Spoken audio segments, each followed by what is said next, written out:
rubda peksa karo kowe Semar. Yen kowe ora gelem tekan negara Astina, tak rubda mari peksa. Bangga bakal tak wujuti rupak wani, jembar wani, padangane wani, petengane apa meneh Semar.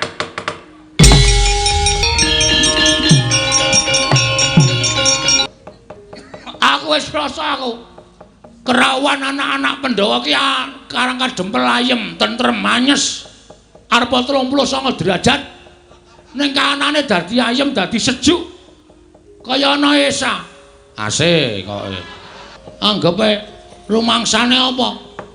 Neng barang ketekan Durna kok saka 39 derajat kok rumangsaku kaya ngedep geni dadi 45 derajat. Untum-untum ning ngendas. Omongane ora enak. Omongane mesti gawe geger, omongane mesti gawe kisruh. Mbok sampean ki sadar menemban.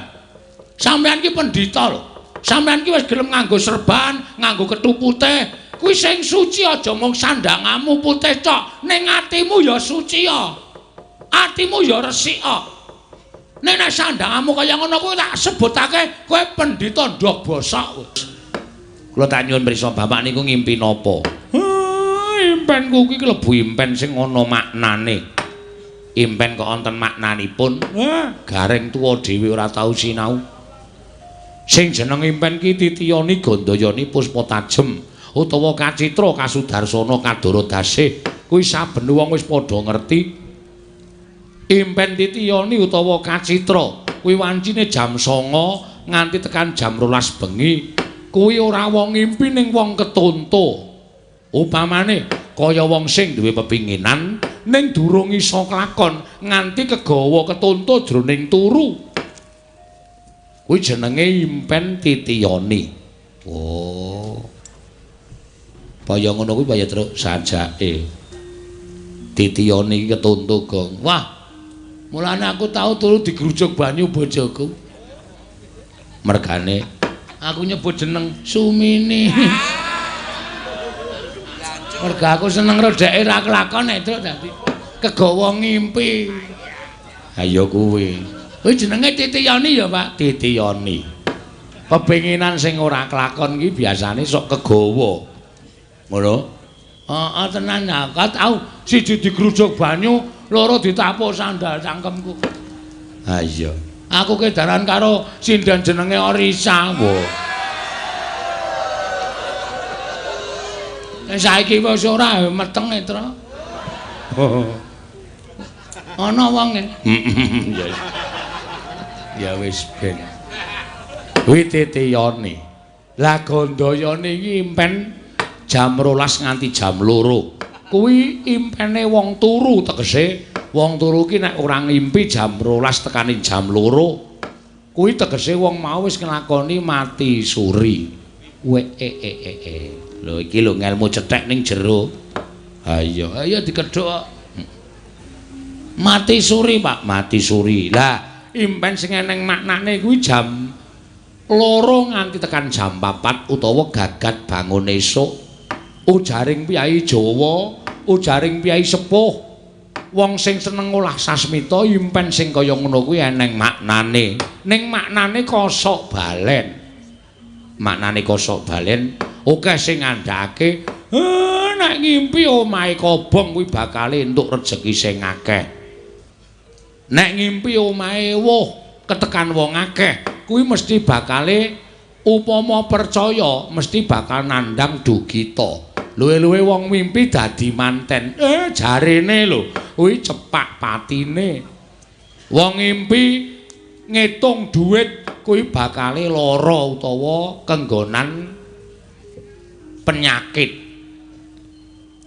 Ning yen ngimpi mati kuwi tegese dawa umure. Ngono kuwi sok diwolak-walik.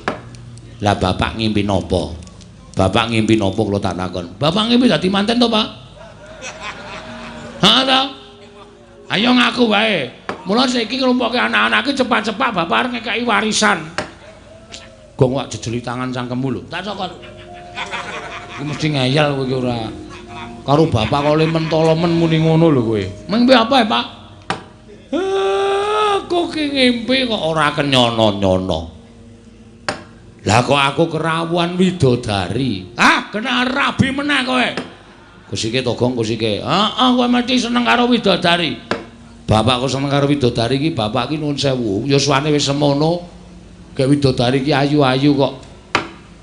Mongko widodari mau nggawa wujuding kembang tukul saka kayewangan banjur ditandur eneng pelataran Karang Kadempel. Lah kok dadi ora kanthi kanyono-nyono. Kembang ingkang ditandur widodari mau tumuli kaya wujud cahya ingkang mubyar padhang ana ing Karang Kadempel.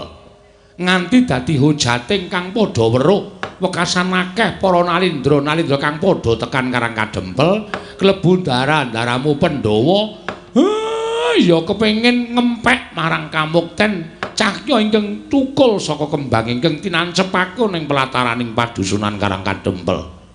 Dole mongko miturut petungane bapakmu iki dudu sasmita sing elek, iki dudu sasmita sing ora prayoga. Ning iki sasmita sing apik, sasmita sing becik. Ketitik, sakwise aku ngimpi kaya mengkono mau, aku uga entuk sasmita. Sasmita napa, Pak? Yen to dewa bakal matedhakake kanugrahan. Wondene kanugrahan mau ora ana liya ingkang kudu nampa ya mung bapakmu Semar. Waduh. Wahyu napa pripun? Iya, weh langgeleleng. Wahyu bakal tumedhak mrene kok. Wah, jan lanang apa wedok? Lho kok sih. Ngawur banget kowe kok. Wahyu. Wahyu iki lanang apa wedok aku takon. Wahyu iki kanugrahan. Wah, Wahyu bojone Nugroho. Udu. Wahyu kanugrahan ki tegese kae lho wis tau urung crita Wahyu Cakraningrat. Urung aku. Oh. Sing ngerteni Wahyu Cakra Suharto. Kuwi bakul sandangan. Wahyu Widayat. Ngerti urung? Urung aku. Nek Pak Widayat pemain ketoprak ngerti aku. Gawe Pak Widayat sing judulne Bu Marsida kae to. Udu kuwi. Terus Wahyu Makuta Rama. Blangkon dengkulmu mlocot kuwi. Kok iso blangkon? Makuta ya apa? Makuta kuwi ageman ning sirah. Rama bapak. Agemane bapak ning sirah ya apa? Blangkon. Ning kudu Wahyu blangkon. Wahyu Makuta Rama hasta brata ngono kae. Bapak ki arep entuk Wahyu model kaya ngono kuwi ning dayane apa, kekuatane apa bapak ora urung ngerti. Ngono to Pak critane. Ya Petruk anakku sing gagah tur sing pinter dhewe ya ming kowe. Matur suwun, Pak. Lah terus salajengipun Wahyu mau bakal tumedhak ning Karang Kadempel ndayani saking para raja Nerpati ingkang tak derekake. Ning syarate kok abot. Syarate napa, Pak? Syarat sing kudu tak lakoni, aku kudu nglumpukke pusaka 3 cacahe. Mongko pusaka mau ora pusaka baen-baen. Pusaka pepethinganing jagat ingkang kudu rawuh ning Karang Kadempel. Yen ora iso nglumpukke pusaka 3 mau ya ora bakal impen mau kababar dadi kasunyatan Ponokawan. Kok gawe marem wiwit aku momong wong tuwane nganti tekan peputra mongko wis gagah-gagah. Lah kok iki malah padha pating gruduk rawuh mrene Nala Gareng. Iki ndara-ndaramu putra-putra Pandhawa padha rawuh ana ing Karang Kadempel. Wah, jan ya melu marem ya, Truk. Arep mingsak nyawang kowe. Awak dhewe ya ngerti lair Ndara Wisanggeni biyen piye. Awak dhewe ya ngerti lair Ndara Antasena biyen piye, lair Ndara Karkaca piye, Ndara Abimanyu piye, lair Ndara Antarja piye. Saiki wis kaya ngene iki rasane kaya tuwek kae ya, Truk. Heeh. Aku kelingan jaman lair Ndara Gatotkaca biyen. Ya. Bayi abang cemplungke kawah Candra di muka, dijedi dijer awake. Bualunge copoti kabeh, ganti wesi kabeh. Nek ngono kae robot ya, Tru. Ha ya iya. Mula nek nesu awake kaya tembaga. Oh. Awake kaya tembaga, awake dadi bualung kabeh, dadi wesi kabeh. Balung pak wesi, Tru. Dadi wesi kabeh. Marang yo le omong kleru ora ya entuk wae. Aku kelingan lair Ndara Antasena mbiyen. Lho, Kowe ngerti to, Gong? Ngerti. Sesar kuwi. Wo. Mula rak wonge gleleng to kalung usus. Heeh. Mula ndugal kewarisan. Sing lairke Ndara biyen Ndara Antasena iki lair ning ndi? Anu nang ngendi kuwi? Rumah sakit ngendi kono kuwi? Rumah sakit ngendi kuwi iki mung gawane ngarang kok. Ndara Antasena iki lair ora dingerteni sapa-sapa, ngerti-ngerti goleki bapakne. Yen ning lakone ora kok ndur lair sak kowe ran jaman semono ora nunggu. Heeh. Wong kene wis cetha kok ya mesana sing nyetel HP ya terus. Ha iya. Ya wis ben ngarang ya kesenengane dhewe-dhewe kok. Heeh. Oh, Kaisro bating ding ding ding ding. Mongko ya do duwe HP ya pamer apa ya? Ora ngerti aku. Ndara, wilujeng rawuhipun. Kakek Semar slamet tekaku, bektiku katur ya, Kek. Kula tampi dawah sami-sami Ndara Antasena wilujeng, Den. Ya Kakek Semar slamet tekaku. Aku ngaturke bekti ngersane Kakek ya, Kek. Wilujeng, wilujeng. Kula tampi Ndara Garukaca wilujeng. Ya. Siwa Semar slamet tekaku. Aku ngaturke bektiku katur. Nggih, kula tampi, kula tampi. Ndara Antarja, ya slamet. Aku ngaturke bektiku katur.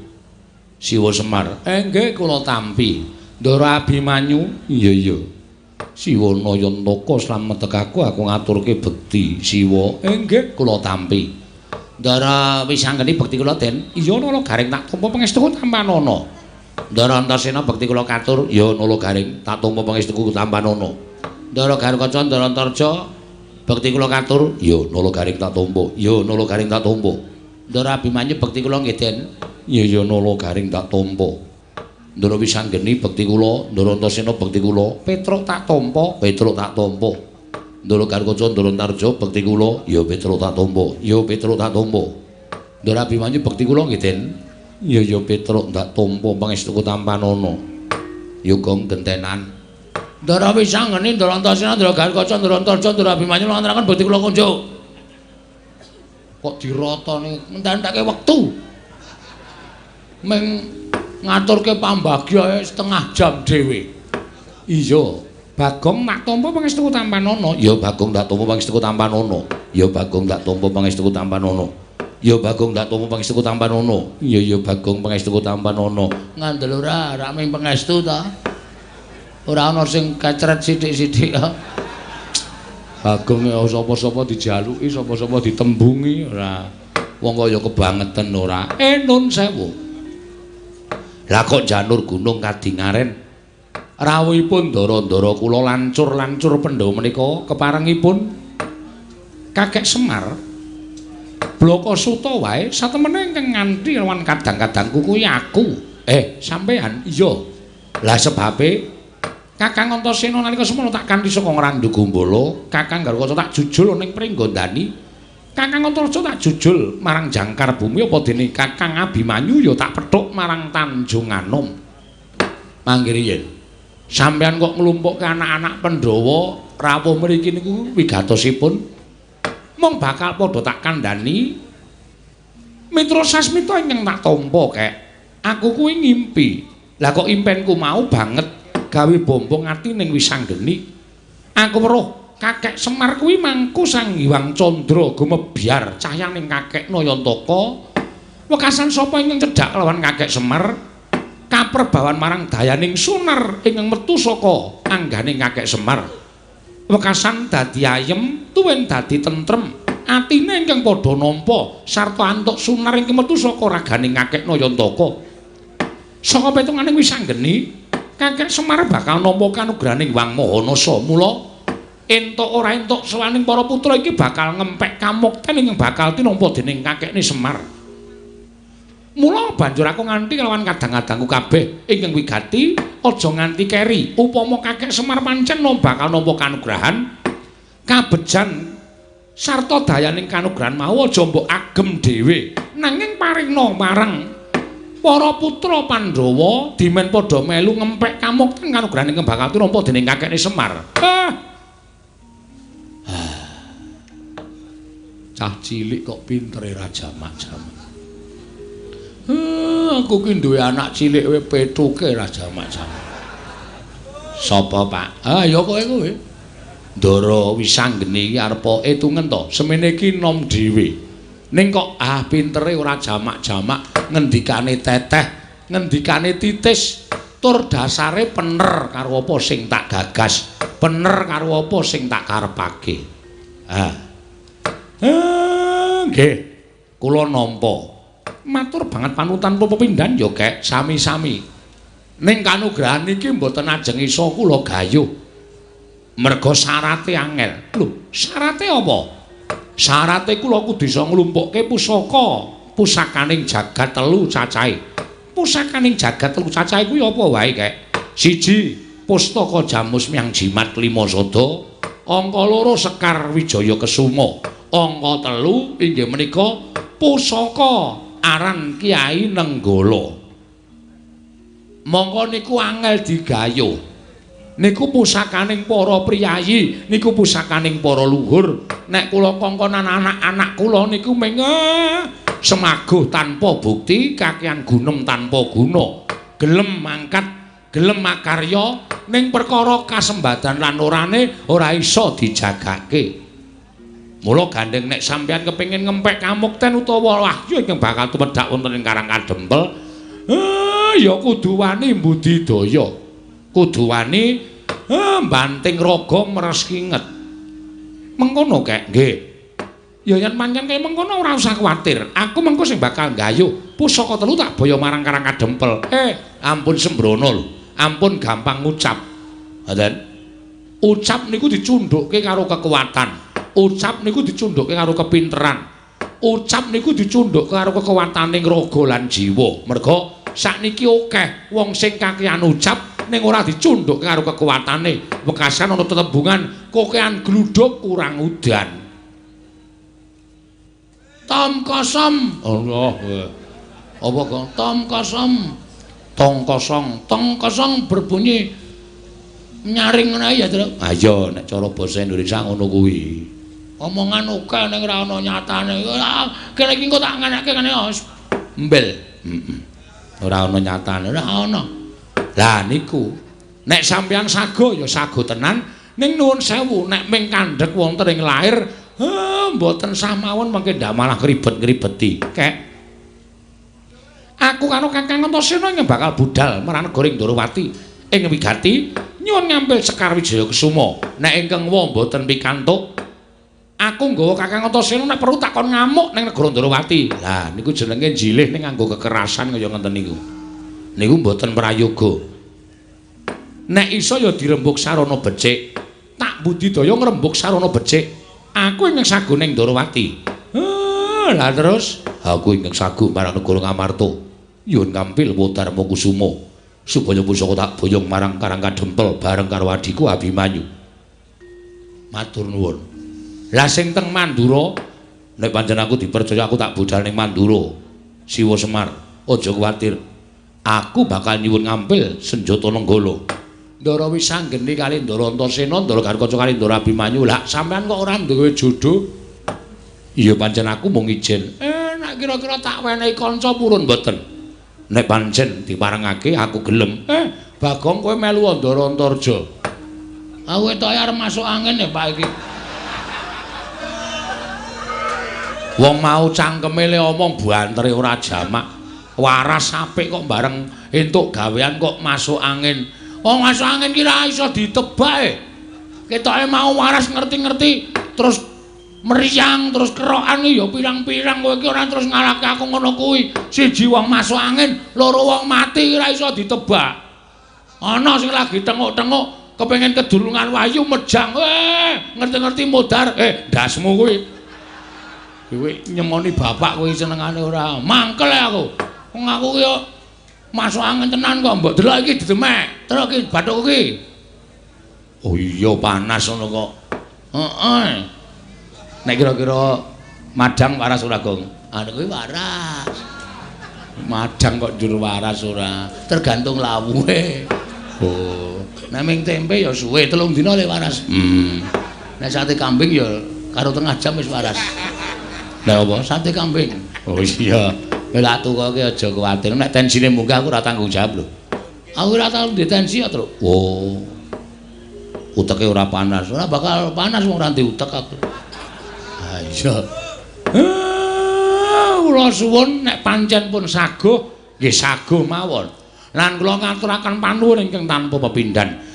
Dene Ndika Ndara pun kepareng nyagahi menapa ingkang kula betahaken, muga-muga rancak samukawisipun napa sing dijanjekke dening para dewa saged tumedhak wonten ing Karang Kadempel sampeyan ngempek dayaning kanugrahan ingkang kula tampi Ndara.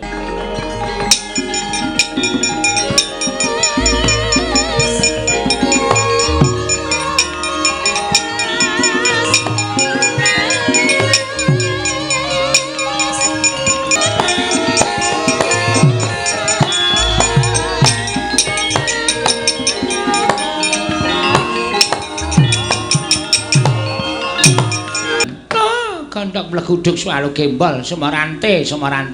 Awela. Iya, aku Begawan Durna Semar. Apa kowe pangling karo aku? Mboten. Lah ya sawetara ora ketemu.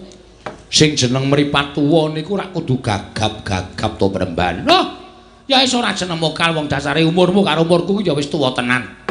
Wilujeng Premban. Slamet tek aku Semar niring sambikala praptaku. Salam taklimku kantur marang kowe ya Semar. Nggih, kula tampi. Penemban bekti kula kunjuk. Nala gareng tak tampa pangestuku Tampanana. Lho nggih. Bekti kula kunjuk Penemban. Oh, Petro Kantong bolong tak tampa pangestuku Tampanana. Lho nggih. Sanget anggen kawula dadosaken jimat. Bekti kula kunjuk Penemban. Oh, Bagong iya. Pangestuku Tampanana ya, Bagong. Lho nggih. Sanget anggen kawula dadosaken jimat. Dipun sekecahipun anggenipun lenggah. Wis ora kurang prayoga praptaka ning Karang Kadempel. Eyang aku ngaturake bekti kunjuk. Lho, iki sapa iki? Aku wis anggeni, Eyang. Oh, wis anggeni ya putu. Pangestuku Tampanana ya wis anggeni. Tak gegem dadekake jimat. Slamet Mbah Kakung. Lho. Sapa iki? Aku Antasena. Oh, Antasena putuku kowe. Pangestune Simbah Tampanana ya, Nger. Ndak gegem dadekake jimat. Eyang bekti kula kunjuk. Suarane kaya Gatotkaca iki. Kasinggihan mekaten. Pangestuku Tampanana ya tetuka. Kula pundi nggo jimat. Eyang bekti kula kunjuk. Iki sapa? Kula pun Antarja. Wah iya Antarja. Pangestuku Tampanana ya Naga Baginda. Kula pundi nggo jimat paripin dayana ing kasantosan. Eyang bekti kula kunjuk. Oh iya. Anu sapa iki? Janaka. Sanes kula Abimanyu. Oh, Abimanyu putuku cah bagus. Pangestuku Tampanana ya Abimanyu. Kula pundi nggo jimat paripin dayana ing kasantosan. Wah. Durna bapakku. Aku katurake bektiku katur. Lho, Werkudara ana suarane kok ora ana wujude. Werkudara pangestune Bapak Tampanana. Niki Bagong, Mbah. Oh, setan ki ora. Kating-atinguki. Kating-atinguki. Werkudara ora ana kok suarane ana. Wah, iya. Ya, Mbah. Aku aturake basaku kok suara gedhe banget suaramu kok, Gong. Coba balen ana, Gong. Wah, wedhi. Kok iso gedhe, Gong? Mbah iki yaine gedhe dhewe, Tru. Mbah ora tak kapak-kapake lho. Ha iya. Kok iso gedhe dhewe aku iki gumun ya. Heeh. Nuwun sewu Penemban. Rawuh ndika enten apa wigatos? Lah kok janur gunung kadingaren rawuh enten Karang Kadempel. Oh, iki ngene ya Semar. Mrataku nang Karang Kadempel kuwi ora saka karepku dhewe.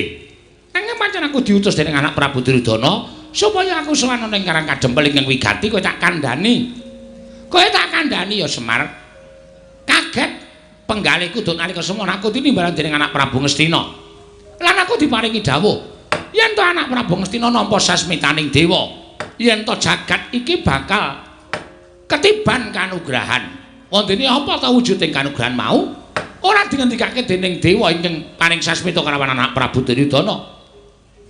Nanging mung diparingi dawuh yen to Ngastina kuwi bakal saya kuncara anjayeng bawana. Yen to linenggan dening Semar Badranaya, ora ketang mung telung kedheping netra. Bebasane ora ketang mung sak siring bawang sak umuring jagung sak uruping damar. Kuwi Ngastina bakal dadi negara ingkang kuncara jagat ingkang berbegen marang kumandange negara Ngastina. Mula tumuli anak Prabu Duryudana utusan karo Begawan Durna ingkang wigati sawana ning Karang Kadempel. Dene wigatine kepengin boyong kelawan kowe Semar. Mula praptaning Begawan Durna ning Karang Kadempel iki kadhake sangganing para Sata Kurawa ing wis jangkep gawa tandu jempana joli-jolan bakal binoyong marang negara Ngastina. Ora ketamung teleng kodheping paningal kowe rawuh ning negara Ngastina ya Semar. Kowe prapta ning negara Ngastina.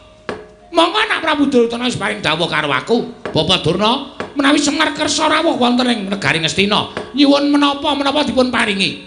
Menawi perlu nyuwun brana picis, nyuwun wujuding brana picis, hargya kencana jamrut hergeni dipun paringaken dhateng Semar Badranaya. Nyuwun pinten gerobak, pinten kereta, menawi perlu Karang Kadempel menika dipun guruki nganggo brana picis. Ngono ngendikane anak Prabu Duryudana. Mula Semar praptaku ning papan kene kuwi ibarate kaya dene dewaning kamulyan. Ingkang bakal menehi kamulyan marang kowe lantaran anak Prabu Duryudana. Kowe rawuh sedhela wae ning negara Ngastina, balimu uripmu bakal mubra-mubru, uripmu bakal mulya, uripmu bakal ora kekurangan apa wae. Malah ngendikane anak Prabu Duryudana nek Semar gelem ning negara Ngastina sak lawase bakal pinaringan pangkat nujum paranpara ana ing Praja Ngastina, kowe bakal mukti ngawibawa Nyakrawati Mbau Denda. Omahmu ora bakal kaya ngene wujudane.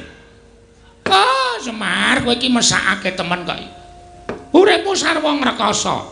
Coba to, kowe ora ketemu aku pirang puluh taun. Mongko saka pewayanganku, kowe ora ketemu aku pirang-pirang taun kuwi bayang aku lho. Omahmu kuwi wis apik, omahmu kuwi wis becik.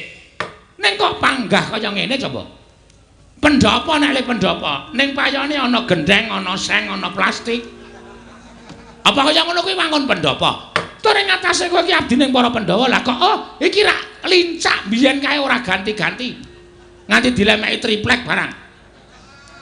Uripmu kok kaya ora kepenak to Semar? Mula iki ana kalodhangan. Yen kowe gelem sowan nang negara Ngastina, apa kang dadi gegayuhanmu bakal kasembadan. Nek perlu omah iki dimbrukke, kowe mbangun sing anyar. Bangun sing anyar. Prabaya ora saka kowe. Nanging saka negara Ngastina bakal dicukupi. Kowe pengen bangun omah wujud kaya ngapa? Omah sing kaya kepiye? Bakal kasembadan. Waton kowe gelem sowan negara Ngastina. Kowe kandha. Kowe njaluk sandangan cara kepiye? Kowe sesuweng ora mung suweng wujude lombok abang kaya ngene tok peng-pengke. Kowe nganggo suweng sakurungan jago dumadi saka inten bakale kewer-kewer kupingmu. Neng mesti bakal kelakon. Mula kang saka kowe Semar ayo ta. Aja nganti kowe mikir kaping pindho, aja nganti kowe metung-metung bola-bali. Iki kalau jangan kowe entuk kamukten. Kowe entuk kamukten. Nek yen kowe ora gelem tak boyo marang negara Ngastina. Oh, Semar. Anak Prabu Duryudana wis maring dawuh karo aku, Bawa Durna, sagedhakan menika panjenengan boten saged boyong dhateng Semar Badranaya. Ginanipun menapa panjenengan kula sembah? Ginanipun menapa panjenengan dados pujangganing negari Ngastina? Ginanipun menapa panjenengan kula sembah-sembah minangka guru kula? Mboten wonten ginanipun. Menawi namung boyong Semar kemawon panjenengan boten saged ateges Durna menika namung pendhita ingkang boten wonten nyatanipun. Buktinipun kawon kaliyan Semar Badranaya. Mila tinimbangane aku ngosin bali marang negara Ngastina, paripaksa aku ngrudha peksa karo kowe Semar. Yen kowe ora gelem tekan negara Ngastina, tak rudha paripaksa. Bangga bakal tak rampungi, budi bakal tak sembadani. Apa sing dadi karepmu bakal tak wujuti. Rupak wani, jembar wani, padangane wani, petengane apa meneh Semar.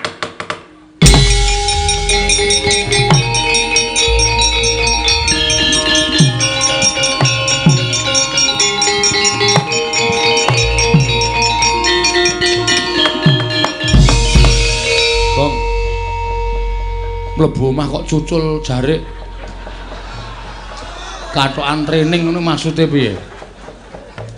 Ora ngerti aku nek nesu ngene iki, Tru. Oh, mergo nek kebelet meng kari flotrok. Dengkulmu mlocot ora. Saya Tru meneng saya Tru tak mangsuli Durna. Oh iya, iya. Kok kaya ora kepenak omongane. Lha ora kepenak nggon ngendi? Kok arep jiat karo Semar, arep maksa karo Semar ya anggepe dhek iki nang kene iki apa? Ya bener nang negara Ngastina iki dhek iki pujangga. Nang Ngastina dhek iki wujude guru ning para Kurawa. Neng Ngastina dhek iki pendhita. Nek nang kene iki dhek iki daya, kudune ngurmati karo si tuan rumah. Ora daya kok drangap-drangap cangkeme kok kenek. Sak penake dhewe ora. Lho, iki ngapa Bagong kok ucul klambi, ngetoke tatoku. Waduh. Endi tatomu? Iki nang lengen iki. Ula kok gubet gelas. Kuwi gambar apotek kuwi ya. Apotek nggo tuku bios, nggo bios. Cengelmu ki apa? Gong ora ngawur gong. Men aku emosi aku. Aku nganti bapak kok nganti ame dipameri brana picis derajat pangkat iki. Bapak iki nek gelem duwe derajat pangkat nek gelem duwe drana picis wis biyen-biyen tak omongi. Aku wis krasa aku. Kerawan anak-anak Pandhawa ki karang kadempel ayem, tentrem, manyes. Arep 39 derajat. Ning kanane dadi ayem, dadi sejuk. Kaya ana Esa. AC kok. AC kualik ora. Heeh. Anggepe rumangsane apa? Nang barang ketekan Durna kok saka 39 derajat kok rumangsaku kaya ngedhep geni dadi 45 derajat. Muntuk-muntuk ning ngendas. Omongane ora enak. Omongane mesti gawe geger, omongane mesti gawe kisruh. Mbok sampean ki sadar menemban. Sampean ki pendhita lho. Sampean ki wis gelem nganggo serban, nganggo kethu putih. Kuwi sing suci aja mung sandangamu putih tok, ning atimu ya suci ya. Atimu ya resik kok. Nek sandangamu kaya ngono kuwi tak sebutake kowe pendhita ndok bosok kowe. Jabamu putih, jeromu mambu. Ora ana gunane sampean dadi pendhita. Meksa karo kawula cilik, apa mbok anggap Semar ki blereng karo brana picis, ha? Ngene Bagong kowe aja nesu karo aku. Yen kowe iso mbujuk karo bapakmu Semar, kowe barang bakal entuk dhuwit, kowe barang bakal entuk derajat pangkat. Aku ora mendem derajat pangkat, Dur. Aku nek wis gelem duwe derajat pangkat ya wis pilihan iki wis dadi wakil rakyat aku. Nah, ora gelem aku. Aku seneng berkesenian kok. Aku seneng budaya kok. Ngono. Nggo ngapa? Aku sapa sing arep mekarake kesenian, sapa sing arep akeh budaya? Apa dianggap aku blereng karo derajat pangkat brana picis? Ora kok. Aku urip kaya ngene iki seneng. Kowe tak omongi ya nek pancen kowe urung ngerti. Bungaing lair karo bungaing batin ki mor misah. Ora ngerti to meneh. Goblok kok.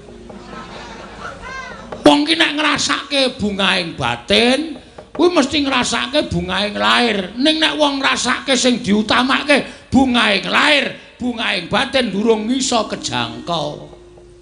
Buktine apa? Wong seneng laire iki derajat pangkat duwe, duit akeh. Lho, ning atine urung karuan ayem. Omahe nggo nyimpen duit ben dina ben bengi ping celingak-celingu. Nek tanggaku mbrobos kene, nek tanggaku mlumpat tembok njukuki dhitku, anane ming suudon. Mongko wong curiga kuwi dosa. Anane ming numpuk derajat pangkat, numpuk bono picis karo numpuk dosa. Ning wong cukup kaya aku ngene iki. Tak omongi ya, mangan sedina ping pindho tak gawe tentrem, tak gawe ayem, pancen rejekine sing gawe urip tumrap Bagong ming semono. Ning tak gawe wareg arep ajane ngintir-intir.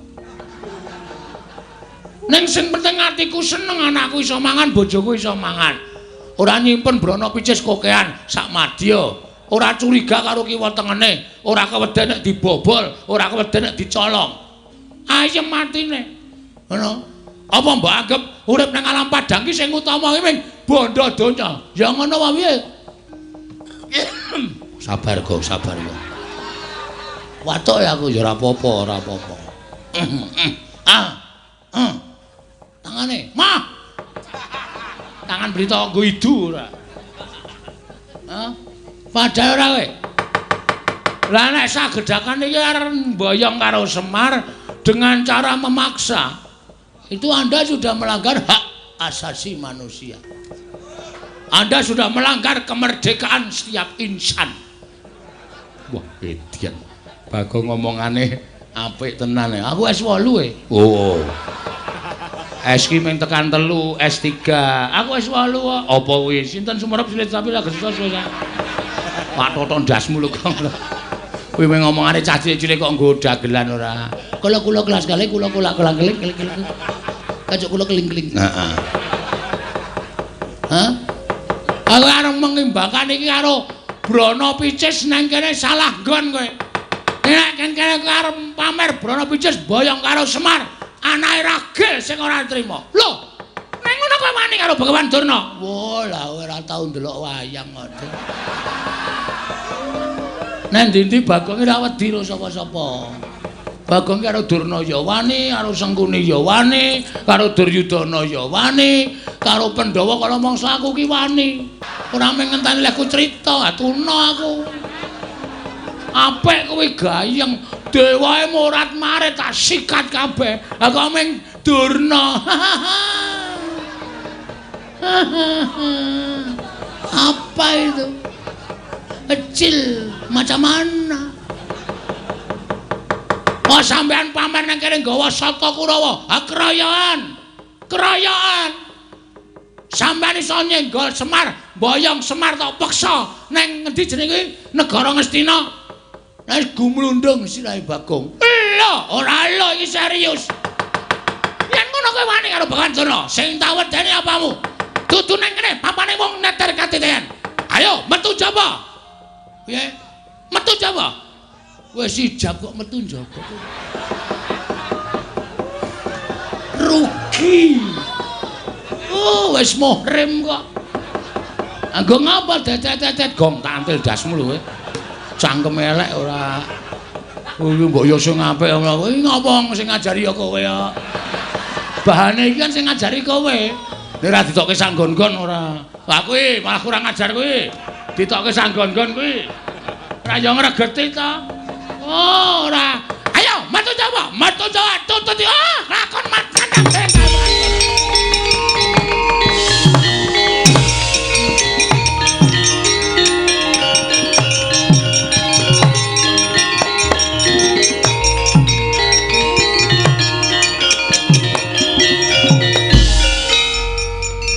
pancen cah siji iki pancen demit.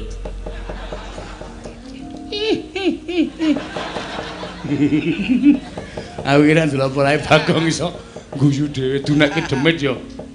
Lho kirik.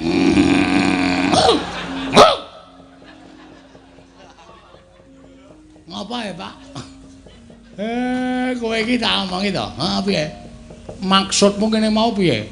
Lho, melindungi Bapak. Aku ki ora arep ngopo-ngopo.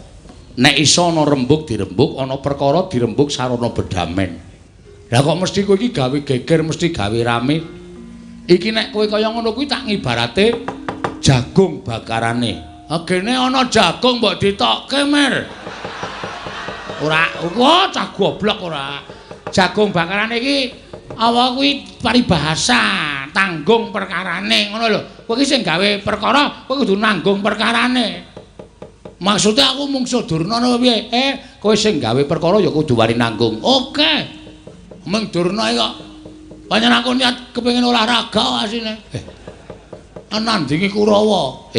Gong Kurawa iki arep kaya ngapa digdaya-digdaya lho Le. Ora wedi aku. Lah terus kowe arep kowe sing ngetok ndelke sapa? Ha iki ngapa iki doteng pendelik iki? Wo, setan iki ora. Mulane kok kendeli ra jamak-jamak. Nek ora ana iki aku ya meneng wae. Gandeng ana nom-noman iki gunane apa? Mula aku terus gleleng to menano apa jenenge sambil menyelam minum air. Tegese piye kuwi? Main ketok nek Bagong kendel. Ora ngerti nek sing tak tantangke iki piyai-piyai iki. Mangke tak aku ditonton wong semene wah Bagong gleleng tenan jane ya nul. Pancen wedhus tenan. Mbek, mbuh. Ora caturan. Ndara Antasena. Piye, Kek?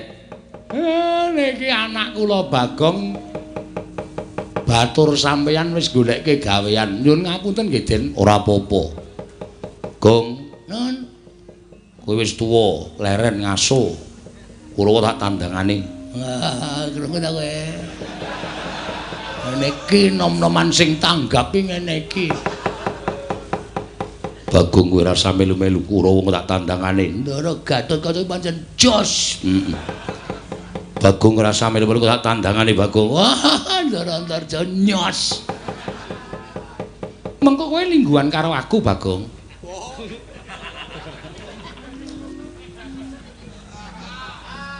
Piye, Gong? Iki ra patek otop iki. Kancane do nyambut gawe engko lungguhan karo aku, Bang. Apa mung paitan bokong lho? Paitan bokong piye? Lungguhan iki ra mung paitan bokong to. Wah, mbok temandang. Aku ki nek temandang sing tak nggo jagan ming Kakang Antasena. Mong Kakang Antasena wis saguh ngewangi kowe ya wis ben Kakang Antasena. Kurawa 100 ki rasa dadak nganggo Kakang Garaca, rasa dadak nganggo Kakang Antarja. Kakangku Bambung Antasena iki nganu iso ngrampungi perkara kok. Ya, Kang. Mbuh. Kok mbuh apa? Mbok sing sopan iki. Aku arep dikaya ngene iki ya anak satriya, anake bapak werku tok bambung-bambungke. Oh, senengane ora. Kurang ngajar karo Kakangne kok Bambung Antasena. Sing bener iku Kocluk Antasena. Kok tendhangi raine ora. Matur nuwun nggih, Den. Nek pancen kaya ngoten ampun nganti kesempyoke ngaradan kawula kula pengamuke Kurawa sing didhawuhke Begawan Durna mangke mang tambak teng jabaning rangka karang kadempel njaluk pamit yoke, njaluk pamit jiwa Semar.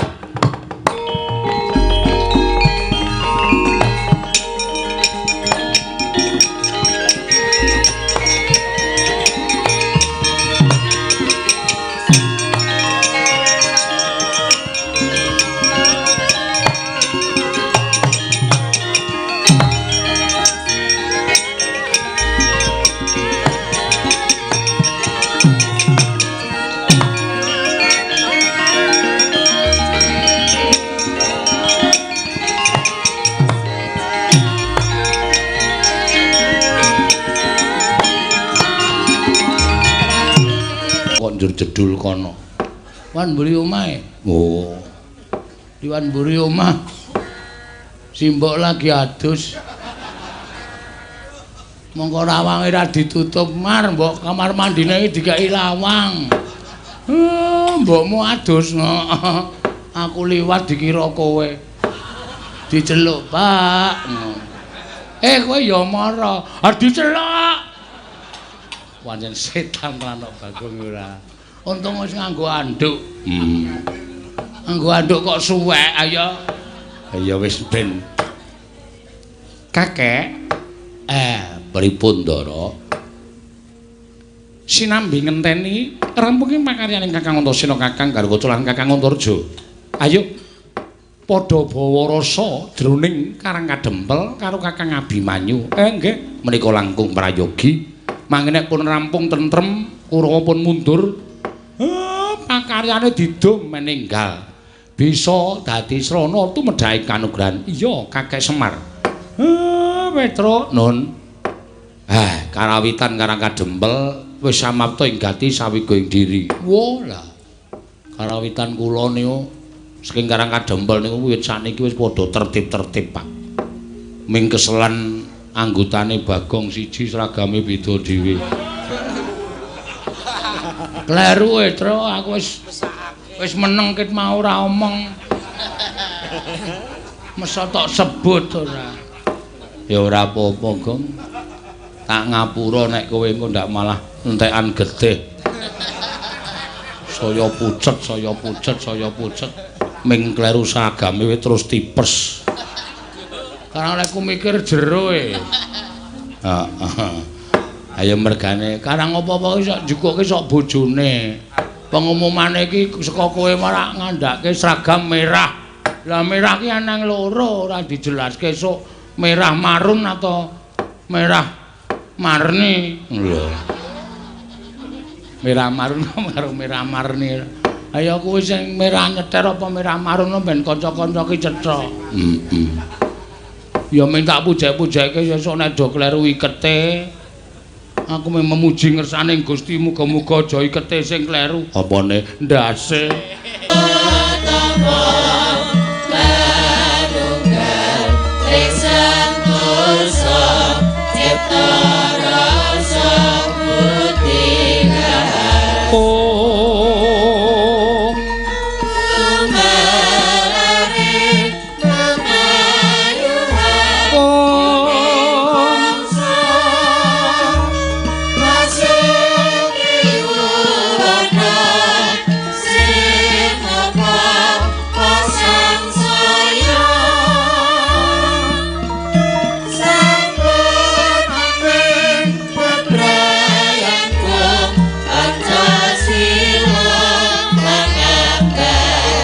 tak ucapi kemewat kaya ngregem jimat kaya ninggal Resi Abang. Jebul didombani karo Antasena, Pakde Surtayu pancen kepara nyata. Aku minangka dadi wakiling anak-anake kakene Semar. Sing kakene Semar ora kersa diboyong marang negara Ngastina, mula pepundhen Kurawa ora usah dadak meksa. Aja jiat gedene gawe geger Karang Kadempel. Nek nganti wani gawe rusak kanan Karang Kadempel, aja nglakon dosa. Antasena sing ora trima. Tantrimane Antasena, aku yang sago gawe srana mbubarake para sata Kurawa. Lho.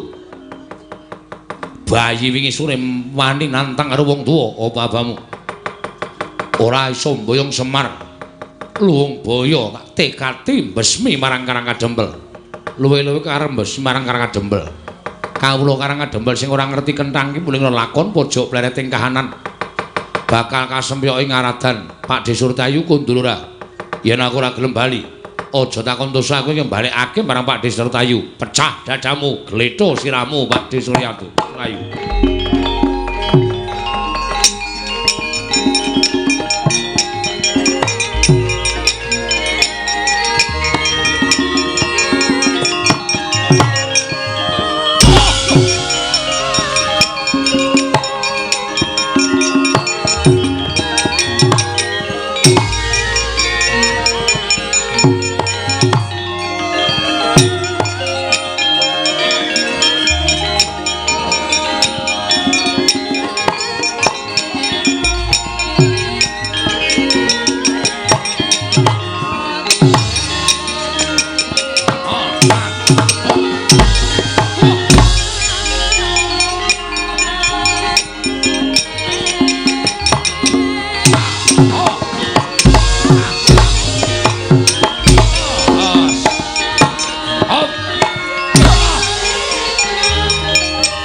godhok pecah sirahmu. Waduh, kleru len jupuk aku. Tak kira nek glugu garek Kartomarma hancur. Wah, pinter kowe nggih. Kurawa semantri ajeng kula ceblokke kabeh. Tak ceblokke maksude kula dudutane saka njeron bumi. Iso wae. Saken apa? Iso. Ngamot ambegan.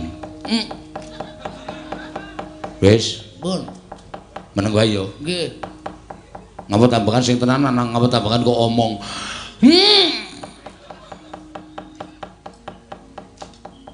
Wis meleko. Wah, sampean nang pundi, Den? Aku ning awakmu. Terus men ketok kowe temandang karya kowe tak njingi. Oh, terus kowe ngopo-ngopo iso perang menangan, tamani tumbak ora apa-apa, tamani godo ora apa-apa. Yen lumrah kowe arep ambles bumi ya iso. Carane ngampet ambegan terus batinmu nyuwun ambles bumi. Bathukmu templekno lemah engko ora bablas. Bablas sak nyawane? Ora. Iki serius lho, iki ora guyon lho. Iya, ora guyon. Cobane ora.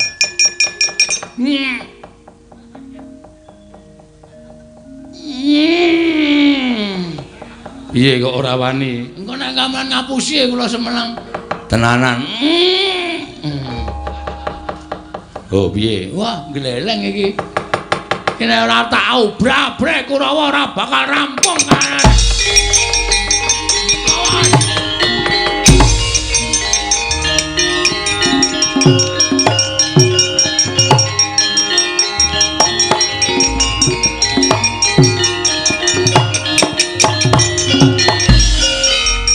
Bagong iki Satama lho ora basa karo aku. Basa ngapa?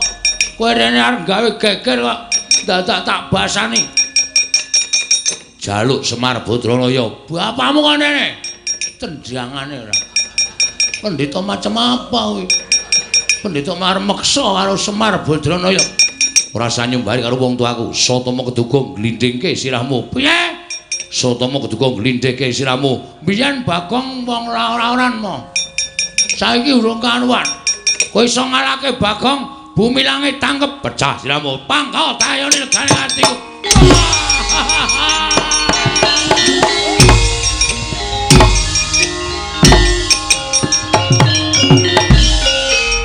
Momeng tanganmu.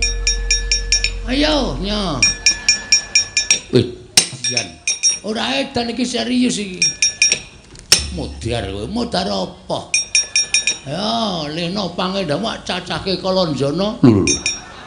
Nggo ngopo? Nggo makane kowe. Wah, setan. Aja pamer. Ketiban tumbak, endi tumbakmu urung dicupuke?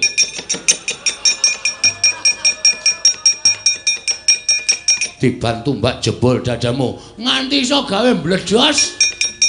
Wetengku. Bumi langit tangkep. Ayo, ungalno dadamu. Nya.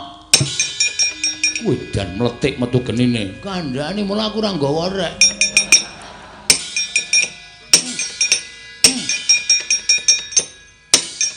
Kowe ngapain nang ngene, Reng? Ora apa-apa ndelok kowe. Ngati-ati ngundak kena pegaman, nganti kowe kena gaman tak nyemelangi to. Aku nek perang biasa tak tambi omong-omongan ngene iki kok, Reng. Asale canggleleng kok ya. Terus barang nanti kok nganti ana apa-apa dipenake mah. Dian ki menungso apa iki? Menungso apa? Wis ora apa-apa to, diamu dadi kono mati ya.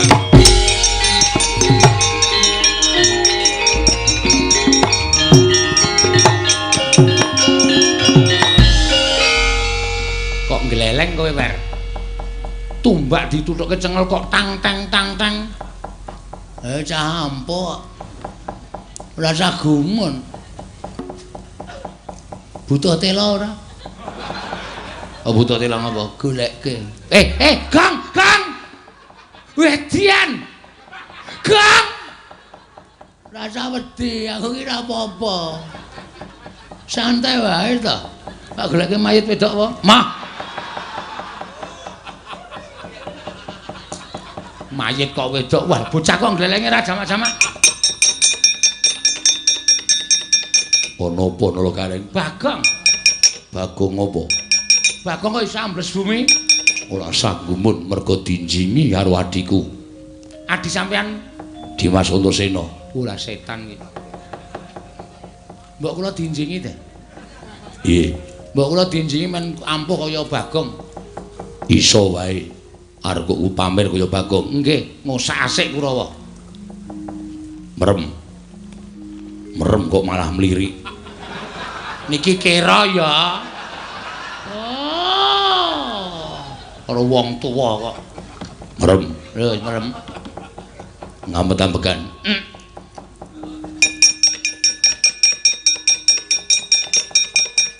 Wis melek. Sampeyan teng pundi? Aku ning awakmu. Kuwi lah. Terus kekuatane? Mabura. Carane? Sikiling gedruk lemah ping 3.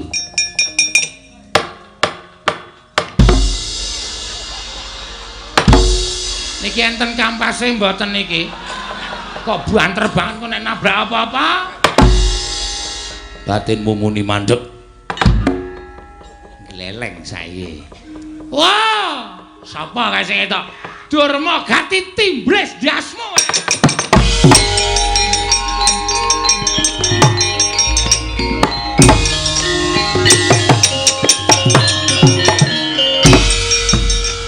Biar. Wah, gleleng tenan. Padake sembecengan.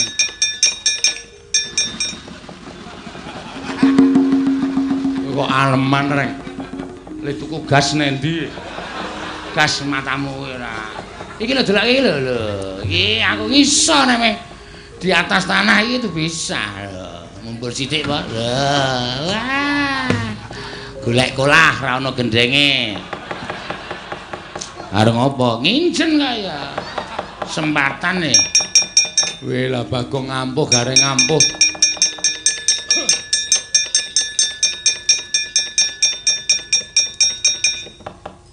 Kula digawe kaya ngene. Digawe piye? Gawe kaya gareng kali Bagong. Aku isa aku ngambles bumi, mongko ambles bumi wis dinggoni Bagong. Mongko Bagong tak jake gelut ning jero bumi. Merem. Kula iso kaya sampean iso nyembur kaya ula to? Iso. Wonten iso mati wonge, mati. Wah, iku wis apik. Merem ngambet-ambekan.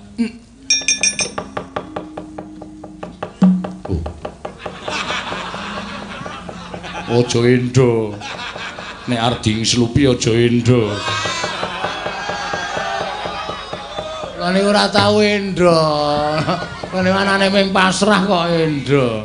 Sampeyan iku sing selak kesusur. Wis. Wah, ayo. Ora usah semelang, Petruk.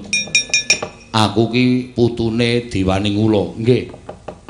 Kowe narep nang ndi iso, ning banyu ya iso, merambat tuwit ya iso.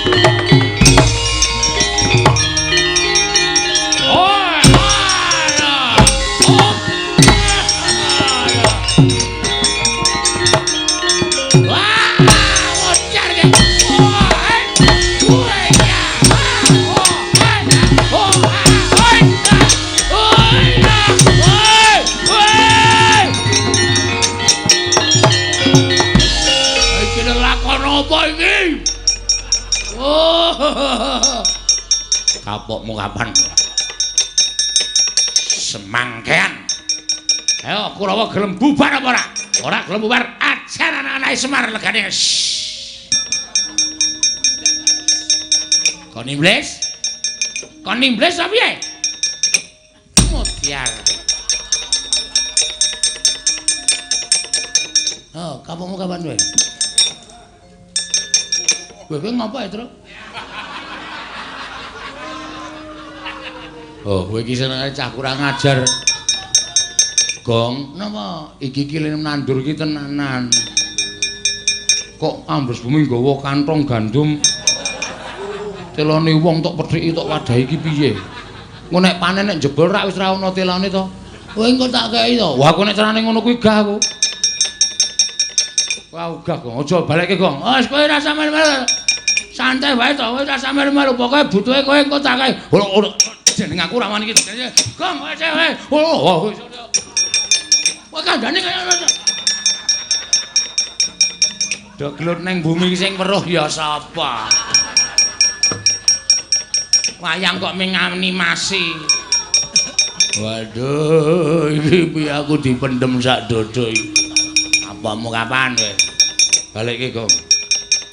Balikke ora semangken ora. Ayo, Patih sengkune ora nekuk penjalin golek dalan nyangkal putung gawa para Sata Kurawa. Wow, konangan gareng timblis saka Dirgantara.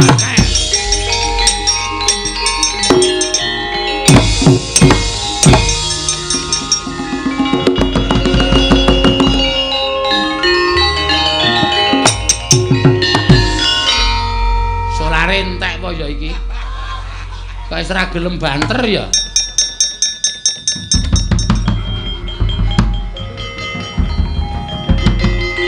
Wah, kabulatore reget iki ya. Dodo mah. Ceblok kira sapa? Wah, sampeyan nek ngerti gila. Bagong ambles bumi, Petruk ambles bumi, Gareng mabur. Medeni man. Bagong ki ambles bumi. Nggih. Iki nek ati iso diceblok. Anggere ana mak sendul kudu mencolot. Nek ora mencolot iso diceblok karo Bagong. Ngatos-atos wani atas ya tak jinjing ya. Ngono. Ngono. Wah. Mendadak Bagong keceron iki lene blok iki. Ning ngene nancemke mempeng banget iki. Didudut kok angel. Mbok coba didoni.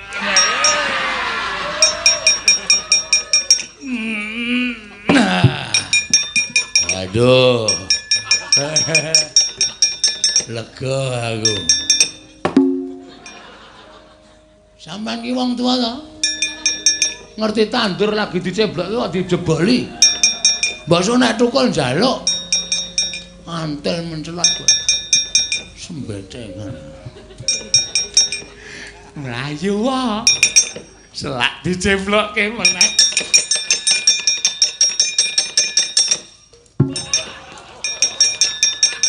Waduh meng katot-katoke sae.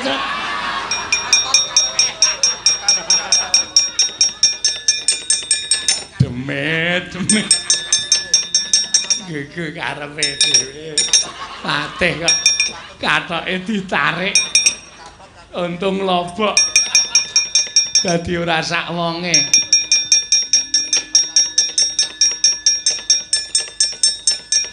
Balikke Gong. Moh. Ukuran 3-4. Wah iya. Nek kowe lemu ya ora sedeng. Ayo tak bedah. Santai wae sambung kain liyane.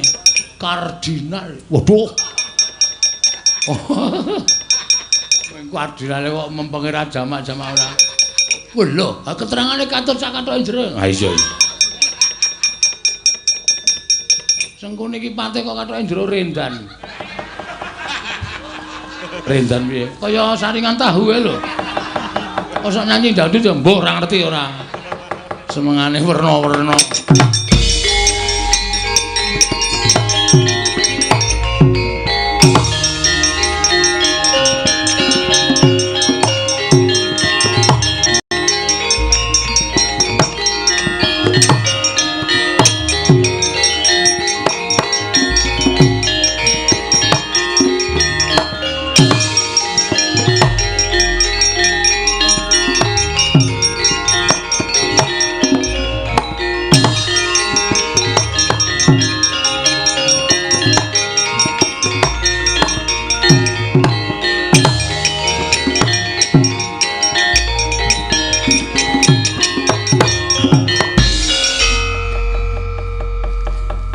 Dibantu karo ndara-ndara Kurawa mesti sineng kene ya nek mesti. Nek ya paling berpartisipasi meng aku. Lho. Ha iya ta, uga Dursasana tak ajar timblis. Heeh. Wah seneng aku. Aku ora arep matur ndara Garukaca nek wis rampung masalahe ben nang kene terus. Lho. Neng kono terus piye? Maksude ben ning awakku terus. Dadi aku iso mabur tekan ndi-ndi, ora kok ming tekan semene tok. Nggih to isih kowe gleleng lho nek mabur. Apa terus? Oh. Sikilmu kaya ora tekle. Tanganmu kaya ora sikilmu ora kaya becik, tanganmu ora kaya tekle, mripatmu kaya ora kira nek mabur. Kok karang yo gleleng tenan kaya aku iki. Piye? Rusak kok terus pisan. Kaburatore jepluk. Oh iya. Sing duwe abur-aburan wis minggat. Mula aja sok mamer. Ya. Kowe ora iso mabur, aku tontonan tetep iso. Piye, Gong? Sing iso ambles piye wis metu kok, Truk, mbok ya wis. Ha iya. Lah lu bapak malah tindak mrene. Ayo engko bapak arepe sing diutus sapa ra ndara-ndara ki samakta ing gati sawiko ing diri.